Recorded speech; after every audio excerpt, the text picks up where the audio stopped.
Hi, I'm Wendy. I'm the instructor for your Women, Gender, and Sexuality Studies 201 course.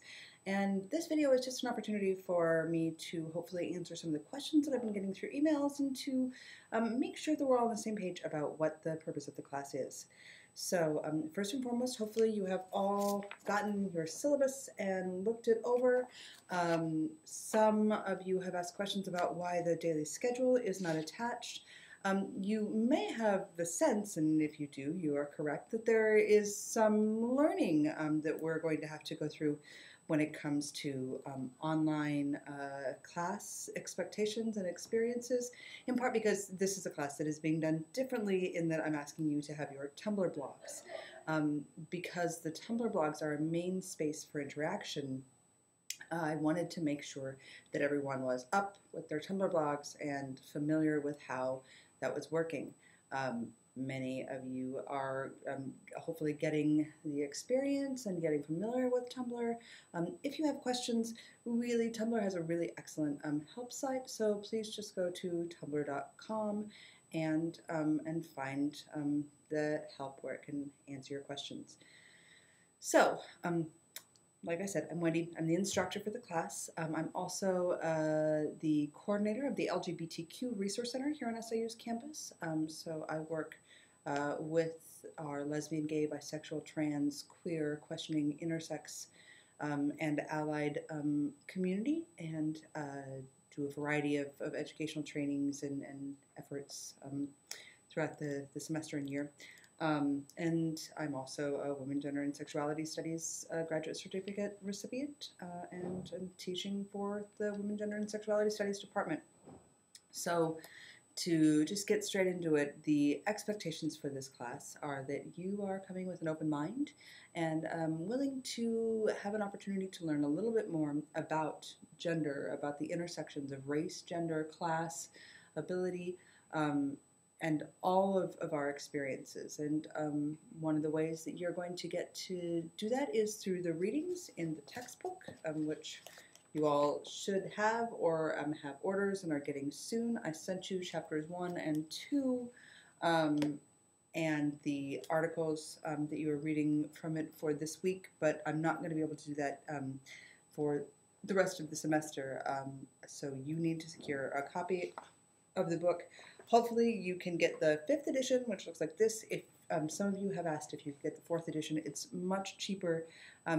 If you have the 4th edition and the readings that I am assigning are not in your 4th edition, you need to let me know so that we can work out other assignments, other readings, because each week you're going to be reading 2 chapters. This week it's chapter 1 and chapter 2. You can see I've got them highlighted. But you'll read the general, about 15 to 20 pages, and then you will read one special additional essay from that chapter. So, for example, for chapter 1, you had to read pages 1 through 23, and then the Adrian Reich essay, I believe that's how you say her name, and that goes to page 25. So 25 pages for chapter 1, and then chapter 2, you're reading from page 42 to 54, to 42 through 59, and then the Patricia Hill Collins essay, which is about 8 pages. And that is what you're assigned to do for today. This is Thursday, and your reading reflection for that will be due tomorrow.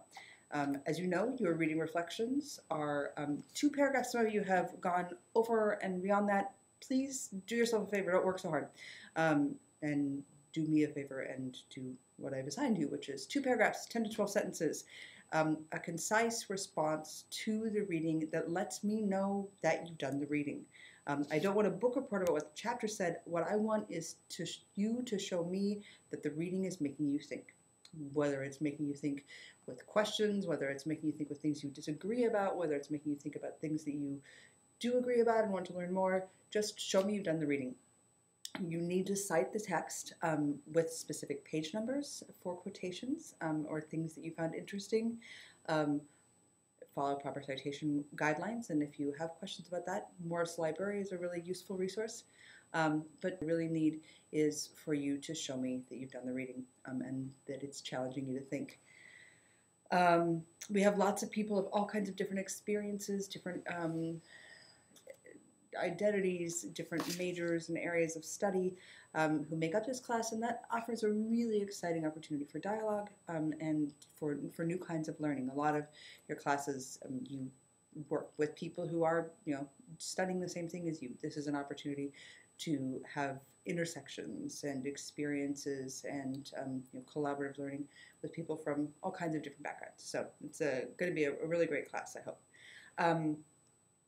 The syllabus provides just some basic guidelines that I'd really like to go over with you. And the most important section of the syllabus begins at the bottom of page 1, and that's course requirements and grading. Your Tumblr blogs are essential. If you have not yet set up your Tumblr blog, you are 4 days behind, and you can get caught up. But you need to do one very important thing as soon as you get done with watching this video, and that is go to tumblr.com and create your Tumblr blog, and then link it to the general class Tumblr blog, which is WGSS201-siuc.tumblr.com. When you do this, you will then allow me to get your reading reflections, because you are posting your reading reflections, those 2 paragraphs that show us that you've read, on your Tumblr blog. Don't post it on my Tumblr blog, post it on your Tumblr blog. The way you post is to hit the little capital A, little a that says text, and write there or copy and paste from whatever writing file you created, your Tumblr blog. So desire to learn is really your space for just a few pieces of information, particularly for the syllabus, and then also, as it explains in your syllabus, the Desire to Learn will have your midterm exam. That will be a 25-question exam, and it is worth 250 points. Your reading reflections, there are 10 of them. They're each worth 30 points and 300 points, so that's the most significant portion of your grade is your reading reflections. You have a total of 1,000 points that you can earn. 250 for the midterm exam, 300 for your reading reflection papers, 200 points for online participation, and that is the interactions and responses that you make with each other on each other's blogs. And then your final paper is 250 points. The way that really you're going to be able to learn from your peers is through those interactions. So it's very important when you create your Tumblr blog that you check in your settings that you have made it open to posts from others and that people can ask you questions. This is really, really essential. You have to do this, or else you're not going to be able to have a space for interaction. The main class blog is a space where I will be highlighting different people, but your particular blog is where you're going to be able to share your expressions, to share your reflections, and then to interact with your peers.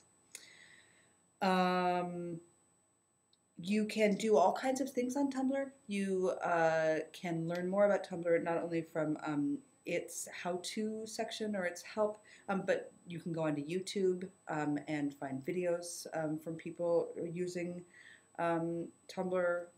So there's all kinds of different spaces where you can learn. I hope that offers you a good and basic kind of explanation of my expectation. 2 chapters of reading a week, 2 reading reflections a week, a midterm exam, interactions, and a final paper. These are the things that you're going to do in order to earn grades. I need you to show me that you've done the reading in your reading reflections, and we're going to be really packing things in very tightly. The first 5 weeks of the class, of this 8-week class, are going to be the most intense because you're going to have the most reading. And then as we sort of wind down, you will have your final papers due and an opportunity to have more interactions and more dialogue.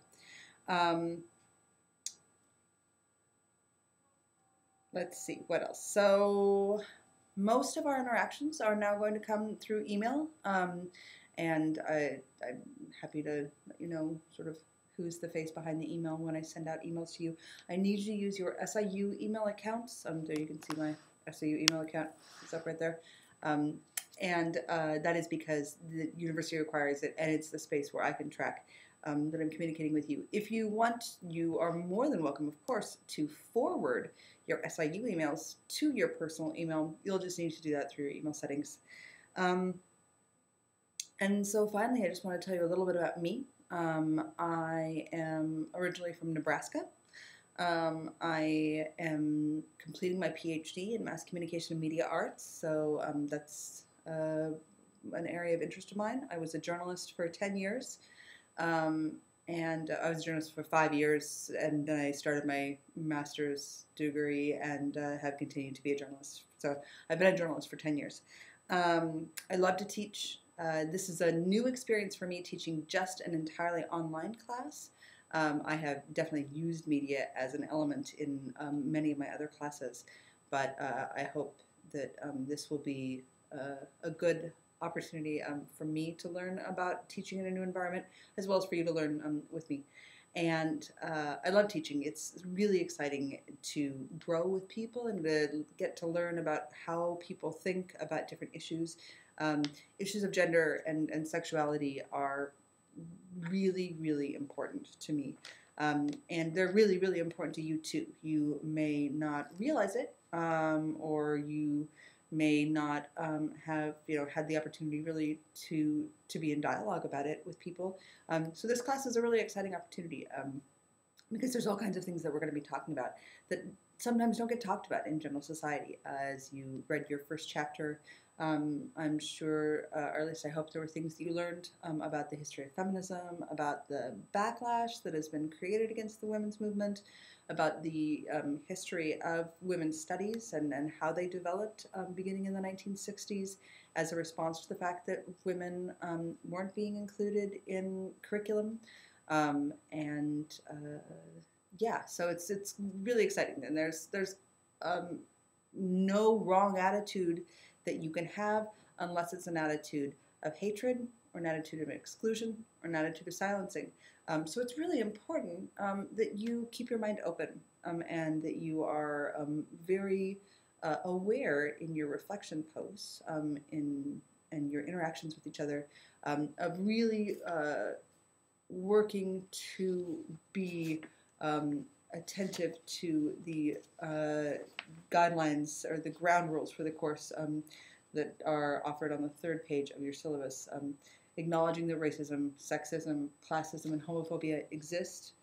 Acknowledging that one of the meanings of racism and sexism is that we've been systematically taught misinformation about our own group and especially members of other groups.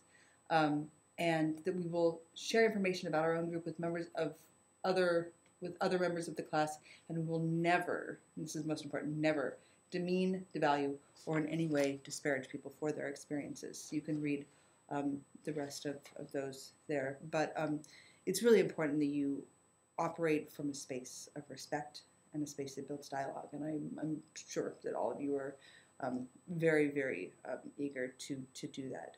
I don't think that you would have enrolled in a Women, Gender, and Sexuality Studies course if you weren't eager to learn more, if you weren't eager to build spaces of dialogue. If you ever want to talk to me in person, you are more than welcome to come to my office, which is in Woody Hall, C327. Of course, that assumes that you are here in Carbondale, or at least somewhere near the Carbondale area. If you can't get to Carbondale, you are more than welcome to email me and set up a Skype meeting, and we can talk over the computer. So if you have questions, call my office, 618-453-6804. And the last thing I just want to remind you is that you need to create your blog if you haven't. There's three things. Email your blog. So create your blog, email it to me. So email me your blog ID, and then I will set up on the general class blog a link to everyone's blog so you can find your classmates if you haven't found them already. And then be sure to follow the class blog, WGSS201-SAUC.tumblr.com. And with that, I wish you the best of the semester, and I look forward to hearing from you with questions.